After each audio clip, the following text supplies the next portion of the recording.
નમસ્કાર, ગુજરાત ફર્સ્ટમાં આપનું સ્વાગત છે। હું છું આપની સાથે વિકાસ મકવાણા। તો ગુજરાત ફર્સ્ટનો લાઈવ સ્ટુડિયો આવી પહોંચ્યો છે જૂનાગઢમાં। એ જૂનાગઢ કે જે ભાજપનો ગઢ ગણવામાં આવે છે। 1991 થી અહીંયા જે ભાજપનો ઉમેદવાર છે તે જીતતા આવ્યા છે। માત્ર અપવાદ રૂપે 2004માં અહીંયા કોંગ્રેસના ઉમેદવાર જીત્યા હતા અને આ વખતે જે ભાજપના ઉમેદવારને ટિકિટ આપવામાં આવી છે તે પણ સતત 2 ટર્મથી અહીંયા જીતતા આવે છે।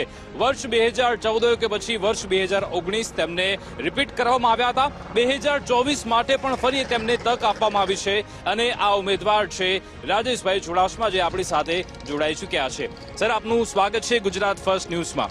2024નો આ શંખનાદ અને કઈ રીતે તમે ત્રીજી વાર મેદાનમાં આવ્યા છો? ખાસ કરીને જ્યારે ત્રીજી વખત આ વિસ્તારની સેવા કરવાની મને તક મળી છે ત્યારે આ વિસ્તાર માટે જે 10 વર્ષમાં વચનો આપ્યા હતા એ તમામ વચનો પૂરા કર્યા છે। જેમ કેન્દ્ર સરકારે નરેન્દ્રભાઈના નેતૃત્વમાં જે વચનો આપ્યા હતા આ દેશની જનતાને તમામ પૂરા થયા હતા। સર, તમે 10 વર્ષ અહીંયા કાર્યકાળ તમારો રહ્યો અને હવે ત્રીજી વાર તમે ચૂંટણી લડવા જઈ રહ્યા છો, તો આ 10 વર્ષ દરમિયાન તમે કયા એવા મુખ્ય કામ કર્યા કે જે જનતાને ગમ્યા, જનતાની આશા અપેક્ષા તમે આ 10 વર્ષમાં પૂર્ણ કરી? ખાસ કરીને એક તો દેશમાં નરેન્દ્રભાઈના નેતૃત્વમાં સરકારે 10 વર્ષ કામ કર્યું, એમની બનાવેલી યોજનાઓ લોકો સુધી પહોંચાડી। ખાસ કરીને આયુષ્માન ભારત યોજના હોય, કિસાન સન્માન નિધિ યોજના હોય, ઉજ્જવલા યોજના હોય, ખેડૂતોના એકાઉન્ટ ખોલવાની વાત હોય, આવા અનેક યોજનાઓ લોકો સુધી જનમાનસ ઉપર અસર થઈ છે। ખાસ કરીને જ્યારે અહીંયાના વિકાસના કામો હોય, જેવા કે ગિરનાર રોપવેની વાત હોય, કોકોનટ બોર્ડની વાત હોય, જૂનાગઢ અને સોમનાથના રેલવે સ્ટેશનની વાત હોય, જૂનાગઢ સોમનાથ રેલવે લાઇનનું ઇલેક્ટ્રિફિકેશનનું કામ હોય, ત્યારબાદ આ વિસ્તારમાં 6 જેટલા બંદરો જે વર્ષોથી આ વિસ્તારના લોકોની માંગ હતી, 60% રાજ્ય સરકાર, 40% કેન્દ્ર સરકાર, એમ કરીને યોજનાથી 6 બંદરોના ખાતમુહૂર્ત થઈ ગયા છે। 2 બંદરોના તો આવનારા ટૂંકા જ સમયમાં લોકાર્પણ પણ થવાના છે। સાથે સાથે કેશોદ એરપોર્ટની શરૂઆત કરવામાં આવી છે। ઉનાથી લઈને જૂના સુધી આખી 4 ટ્રેક લાઇનથી બંને વિસ્તારો, બંને ડિસ્ટ્રિક્ટોને જોડવામાં આવ્યા છે। આટલી બધી સારી કામગીરી થાય છે કેન્દ્ર સરકાર હોય કે પછી રાજ્ય સરકાર અને સાંસદ લેવલે પણ, તો આમ તેમ છતાં પણ વિપક્ષના નેતાઓની કેમ ભાજપને જરૂર પડતી હોય છે? આપણે ભૂપત ભાયાણી લઈ લઈએ કે પછી હર્ષદ રીપડિયા, ભાજપને કેમ તેમની જરૂર પડતી હોય છે? જરૂર નથી પડતી હોતી, પણ જ્યારે એમને વિશ્વાસ આવી ગયો છે કે આવનારા સમયમાં નરેન્દ્રભાઈના નેતૃત્વમાં સરકાર જે પ્રમાણે કામ કરી રહી છે, અયોધ્યામાં રામ મંદિર વર્ષોથી બનાવવાનું હતું, ઘણા લોકો રામ મંદિર બન્યા પછી એમના વિચારો બદલ્યા અને એમને કારણે એ લોકો પોતાની પાર્ટી, વર્ષો જૂની પાર્ટી છોડી અને ભાજપમાં જોડાયા છે। તો એમને આવનારા સમયમાં આ સનાતન, આ દેશને, સનાતન ધર્મને બચાવવાનું જેમણે કામ કર્યું છે, મંદિરોના વિકાસનું કામ કર્યા છે, એના કારણે ઘણા લોકો પોતાની વિચારધારા છોડી અને ભાજપમાં જોડાયા। કોંગ્રેસ અને આમ આદમી પાર્ટી અત્યારે ઇન્ડિયા ગઠબંધન અંતર્ગત લડી રહ્યા છે અને તેમનો દાવો એવો છે કે 2022ની જે જૂનાગઢમાં વિધાનસભા ચૂંટણી થઈ હતી, તો જે કોંગ્રેસ અને આપના જે મત હતા તે ભાજપ કરતાં વધારે હતા, એટલા માટે જ હવે તે સાથે આવ્યા છે। શું તેમની કોઈ અસર પડશે ખરા અહીંયા આ લોકસભા ચૂંટણીમાં? ચોક્કસ, દરેક ચૂંટણીનો વાતાવરણ અલગ હોય છે, એમના મુદ્દાઓ અલગ હોય છે અને લોકોમાં એનો મિજાજ પણ અલગ હોય છે।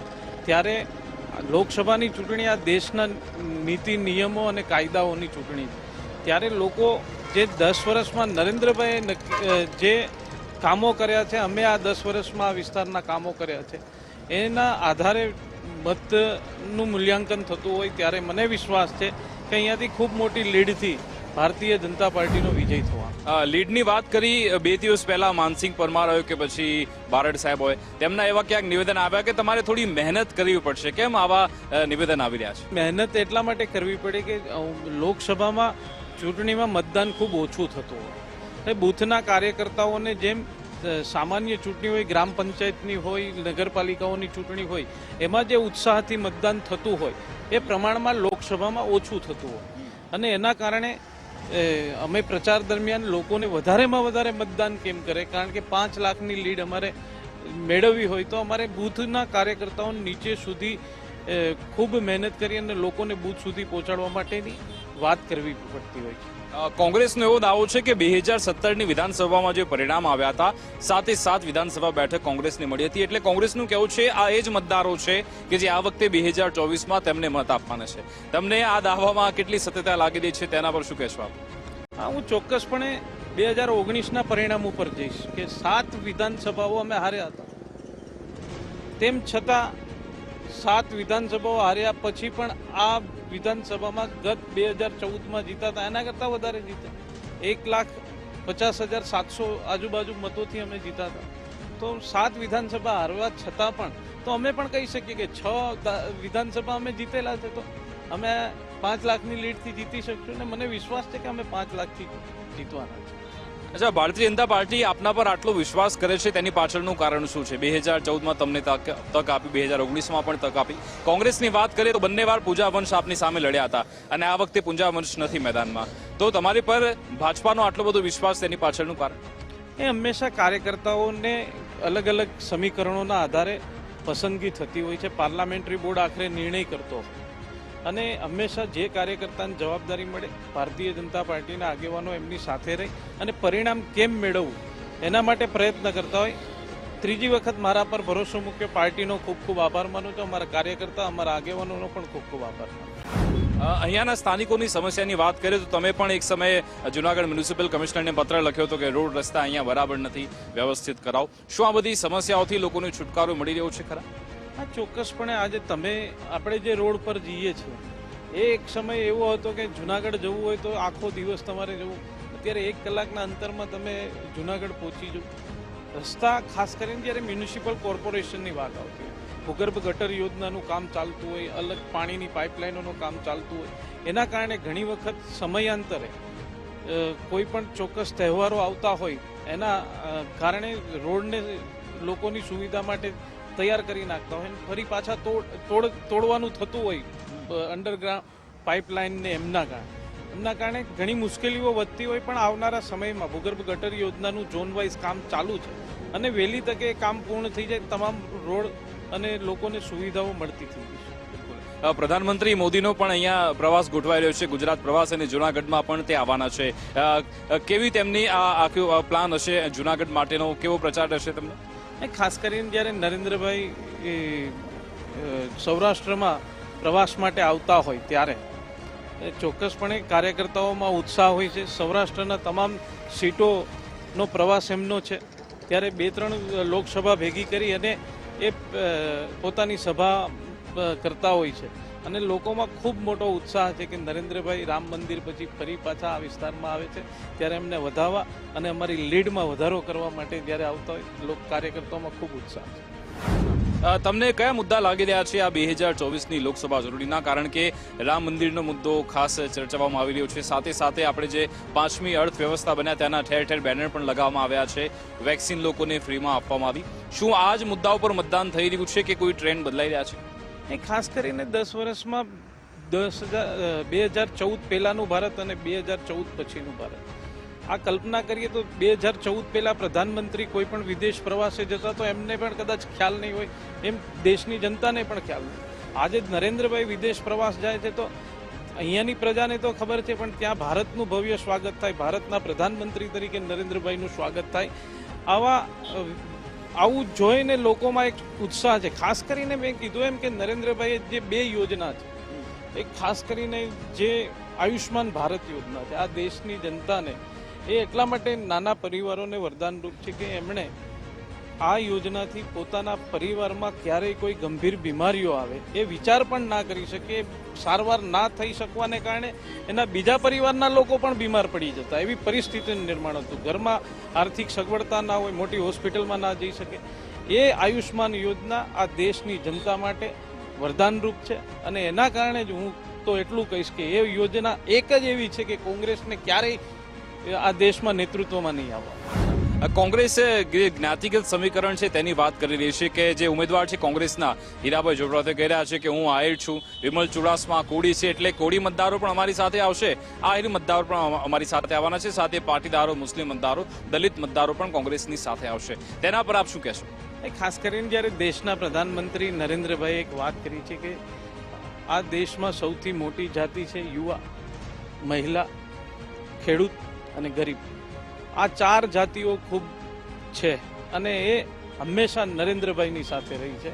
અને મને વિશ્વાસ છે કે કોઈ પણ દેશમાં કોઈ પણ જગ્યાએ આ 4 જાતિને કારણે નરેન્દ્રભાઈની સરકાર 400થી પણ વધારે સીટો મેળવવાની છે અને અહીંયા પણ અમે આ સીટ 5 લાખની લીડથી જીતવાના. હીરાભાઈ જોટવાના પ્રચારની મેં આખી પ્રક્રિયા જોઈ તો એ પણ હવે અલગ અલગ સાધુ સંતો સાથે મળી રહ્યા છે, મંદિરોમાં જઈ રહ્યા છે, સામાજિક કાર્યક્રમમાં જઈ રહ્યા છે. એટલે જે ભાજપની જે પેટર્ન છે, એક તો હિન્દુત્વનું એક મિક્સચર, પછી સંગઠન અને સાથે સાથે વિકાસ કાર્યો, તેની સાથે લોકોની વચ્ચે જાય છે ભાજપ. જે કોંગ્રેસનો ઉમેદવાર છે તે પણ આ જ પેટર્નથી અત્યારે પ્રચારમાં લાગેલા છે. તો ભારતીય દરેક લોકશાહીમાં દરેક લોકોને પોતાને કોઈ પણ રીતનો પ્રચાર કરવાની છૂટ હોય છે, પણ જ્યારે મને વિશ્વાસ છે ત્યાં સુધી આ દેશની જનતા અને જૂનાગઢ જિલ્લા અને ગીર સોમનાથની જનતા નરેન્દ્રભાઈના નેતૃત્વમાં જે સરકારે કામો કર્યા છે એમને જોઈને આગળ વધશે. અચ્છા, તમે સવારથી લઈ રાત સુધી સતત પ્રચાર કરો છો, તો લોકો સાથે જોડાઓ છો ત્યારે તેમને કેવી વાતો કરો છો, કયા મુદ્દાઓ તમે તેમને જણાવો છો, લોકોના પણ શું પ્રતિભાવ મળે છે તમને? જ્યારે લોકોની વચ્ચે જતા હોય તો હંમેશા સરકારે કરેલા કામો હોય, આ વિસ્તારમાં જે કેન્દ્ર સરકારના પ્રશ્નો હોય એમને લોકો સુધી પહોંચાડી, લોકો એમના તરફી, જાણે કે ગિરનાર રોપવે છે તો લોકોને આજે વૃદ્ધ મા બાપ જે ક્યારેય વિચાર ન કરી શકે કે 10,000 પગથિયા કે 5,000 પગથિયા ચડીને જઈ શકે, એવા માતા પિતાને શ્રવણ બનીને કામ કર્યું ત્યારે એટલી આત્મસંતોષ થતો હોય કે એમને આજે માતાના દર્શન કરવા માટે ગિરનાર રોપવે જેવી સુવિધા મળી. આના કારણે એના જીવનમાં પરિવર્તન આવતું હોય, કારણ કે એમણે ક્યારેય જોયું ન હોય. આયુષ્માન ભારત યોજનાથી લોકોના જીવનમાં પરિવર્તન થતું હોય. આવા અનેક યોજનાઓ છે. અંતિમ પ્રશ્ન આપને પૂછવા માંગીશ કે હવે 2024ના તમે રણમાં જઈ રહ્યા છો. 7 મેના રોજ મતદાન થશે, 4 જૂનના રોજ પરિણામ આવશે. જો તમને ફરી તક મળશે સાંસદ બનવા માટેની, તો તમે અહીંયાના જૂનાગઢ ગીર સોમનાથના વાસીઓ માટે કયા કામ કરવા માંગો છો? કઈ તમારી એ પ્રથમ પ્રાથમિકતા રહેશે? ખાસ કરીને જ્યારે આ દરિયાઈ કાંઠો છે તો દરિયાઈ કાંઠા ઉપરના જે બંદરો છે એના વહેલી તકે કામ થાય તો આ વિસ્તારના યુવાનોને રોજગારી મળે, માછીમારોને પોતાનો ધંધો મળે. સાથે સાથે આ વિસ્તારમાં ખેડૂતો માટે અમે કોકોનટ બોર્ડ લાવ્યા છે. કોકોનટ બોર્ડ લાવ્યા બાદ અમે અહીંયા નાળિયેર સંશોધન કેન્દ્ર માટે પણ પ્રયત્ન કરીશું. આ વિસ્તારમાં શિક્ષણનું પ્રમાણ વધે એટલા માટે મેડિકલ કોલેજ હોય. આવી અનેક સુવિધાઓ આવનારા સમયમાં આ વિસ્તારમાં ટુરિઝમ ક્ષેત્રે ખૂબ કામ થઈ શકે એવું છે. પવિત્ર વિકાસ યાત્રાધામ ક્ષેત્રે ઘણું કામ થઈ શકે એવું છે. આવા અનેક કામો છે લઈને અમે આગળ. અચ્છા, કોંગ્રેસે ફરી એકવાર ઈવીએમ પર અત્યારે સવાલ ઉઠાવી રહી છે. હીરા જોટવા સાથે જ્યારે મેં વાત કરી ત્યારે તેમણે પોતે કહ્યું હતું કે મને લાગે છે વ્યક્તિગત રીતે કે ઈવીએમમાં કોઈ છેડછાડ થઈ શકે છે, તેમાં કોઈ બદલાવ થઈ શકે છે. સુપ્રીમ કોર્ટનો નિર્ણય આવી ચૂક્યો છે કે તમે એમાં બેલેટ પેપરથી તમે કાઉન્ટિંગ નહીં કરી શકો, પરંતુ કોઈ જો ઉમેદવારને કોઈ શંકા હોય તો જાત ખર્ચ કરીને તે તપાસ કરાવી શકે છે. ફરી એકવાર ઈવીએમની વાતો આવી રહી છે આ ચૂંટણીમાં, તેના વિશે શું કહેશો? ચોક્કસ હંમેશા પરિણામ એમને મળતું હોય ત્યારે ઈવીએમ સાચું અને ના પરિણામ મળે ત્યારે ઈવીએમ ખોટું. લોકશાહી છે, બધાને બોલવાનો અધિકાર છે, પણ હંમેશા લોકો, આ દેશની જનતાએ નક્કી કરી લીધું છે કે દરેક ચૂંટણીમાં નરેન્દ્રભાઈના નેતૃત્વમાં ભારતીય જનતા પાર્ટી મજબૂત થાય એવું લોકોએ, દેશની જનતાએ નક્કી કર્યું. બિલકુલ, આભાર અમારી સાથે જોડા બદલ, વાતચીત કરવા બદલ. તો આ હતા ભારતીય જનતા પાર્ટીના ઉમેદવાર જૂનાગઢ બેઠક પરથી. તેઓ દાવો કરી રહ્યા છે કે ત્રીજી વાર પણ હું સાંસદ તરીકે આવવાનો છું અને અહીંયાના જે બાકી રહેલા જે કામો છે તે પણ હું કરવા માંગુ છું. જોવાનું રહેશે કે હવે 4 જૂનના રોજ શું જનતા તેમને તક આપે છે કે ખરા, કે પછી અહીંયા કોઈ બદલાવ આવે છે કે કેમ, તે પણ જોવાનું રહેશે. 4 જૂનના રોજ તમને ગુજરાત ફર્સ્ટ પર તમામ અપડેટ મળતી રહેશે. તમારી વિશેષ રજૂઆત બસ આટલું જ. આપ જોતા રહો ગુજરાત ફર્સ્ટ ન્યૂઝ. નમસ્કાર.